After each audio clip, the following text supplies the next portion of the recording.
And we continue to keep our eye on the economy. Joining us now to discuss the impact of the Trump administration's tariffs and economic plans on small businesses is Walt Rowen. He's the president of the Susquehanna Glass Company. Walt, thank you so much for joining us. We have heard so much from the leaders of major corporations, from Wall Street, but lost in the conversation a little bit has been that of the voice of small businesses. What are some of the unique challenges they are now facing with this ongoing tariff threat?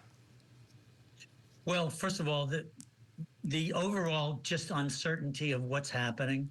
There are tariffs being recommended or talked about from almost every country in the world right now. The largest in terms of size of tariffs are coming from China.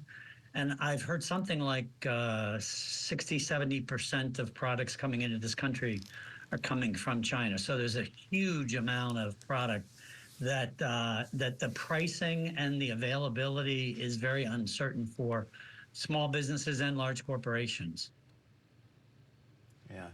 And though the reciprocal tariffs are paused, that 10% universal tariff is already in effect. So have some small businesses already needed to start raising their prices? Well, pretty much anybody that is going to be affected by tariffs are going to raise prices.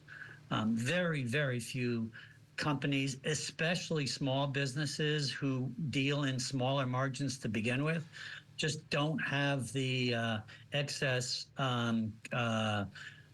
capital to just absorb that extra 10, even if it's 10%. That's a big number for an awful lot of people. Most small businesses are working on a 5% margin, if that. So it's something they cannot just absorb.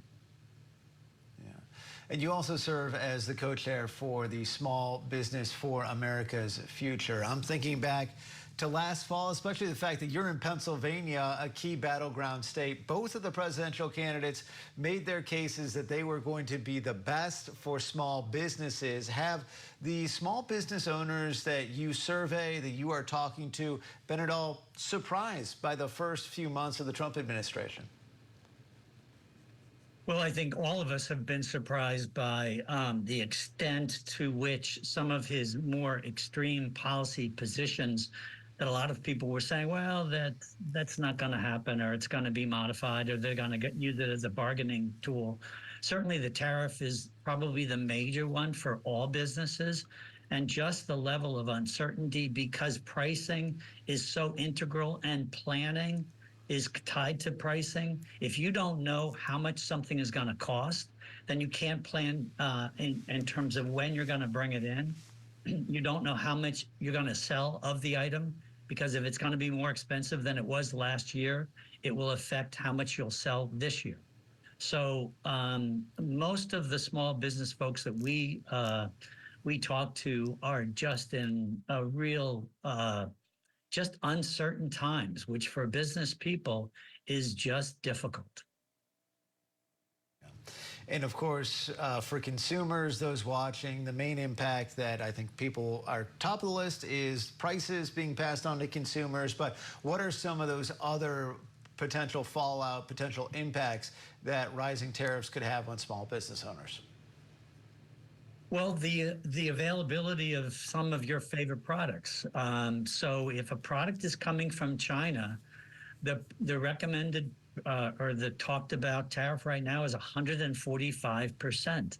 That means that product likely will double or potentially triple in price as it goes out to the consumer. So as a retailer, if you're looking at that as a possibility, you're going to say, I might just not carry that item. I cannot afford the uncertainty of whether it will sell at that higher price.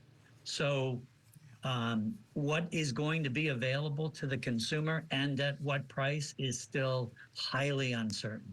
Then think about toys, think about food, think about automotive products. It's across the board. Walt Rowen, the president of Susquehanna Glass Company. Walt, thank you for your time. Thank you very much. Appreciate it.